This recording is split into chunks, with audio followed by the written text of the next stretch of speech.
പ്രചണ്ഡ പ്രചാരണങ്ങൾ പ്രവർത്തനങ്ങൾ നടത്തിയതിന്റെ പേരിൽ ഇത്രമാത്രം കൊടിയ പീഡനങ്ങൾക്ക് വിധേയനായ RSSന്റെ ബോംബാക്രമണത്തിന് വധശ്രമത്തിന് വിധേയനായി സ്വന്തം വലത് കാല് നഷ്ടപ്പെട്ട മറ്റൊരു ഫാഷിസ്റ്റ് വിരുദ്ധ പോരാളിയെ ഇന്ത്യ മഹാരാജ്യത്ത് കാണിച്ചു തരാനുണ്ടോ?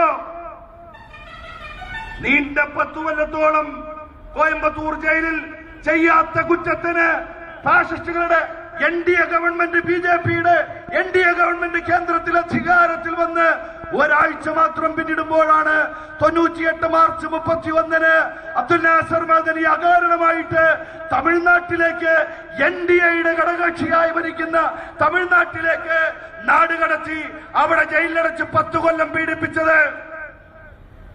ഇന്നത്തെ അമടക്കപ്പെട്ടിട്ടുള്ളത് ഇതേ സംഘപരിവാർ ഭീകരർ BJP ഭരിക്കുന്ന കർണാടക സംസ്ഥാനത്താണ്. എന്തുകൊണ്ടാണ് അബ്ദുൽ നാസർ മദനി പുറത്തു വരുന്നതിന് അദ്ദേഹം എന്ന് ജയിലിലിരിക്കണമെന്ന് ഫാഷിസ്റ്റ് ഭീകരർ ആഗ്രഹിക്കുന്നത്?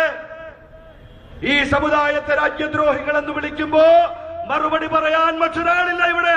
ഈ സമുദായത്തെ വിദേശികൾ എന്ന് വിളിക്കുമ്പോൾ മറുപടി പറയാൻ മറ്റൊരാളില്ല ഇവിടെ. ഈ രാജ്യത്തെ അടിസ്ഥാന ജനതയെ ചവിട്ടി മതിക്കുമ്പോ അരുത്, ഇത് ഞങ്ങളുടെ മാതൃഭൂമിയാണ്, ഇത് ഞങ്ങളുടെ നാടാണെന്ന് വിളിച്ചു പറയാൻ മതപണ്ഡിതനായ ഈ മനുഷ്യൻ അബ്ദുൽ നാസർ മദനി തയ്യാറായിരിക്കുന്നു.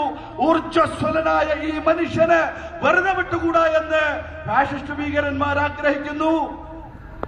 ആഗോളതലത്തിൽ മുസ്ലിങ്ങളെ ഭീകരന്മാരാക്കാൻ ഓടി നടക്കുന്ന സാമ്രാജ്യത്വ ശക്തികൾ അതിനുള്ള കരുക്കൾ നീക്കുന്നു.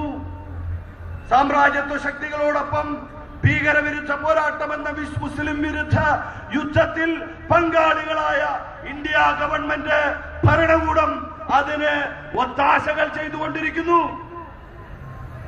മറ്റു ചില പുണ്യപൂങ്കവന്മാർ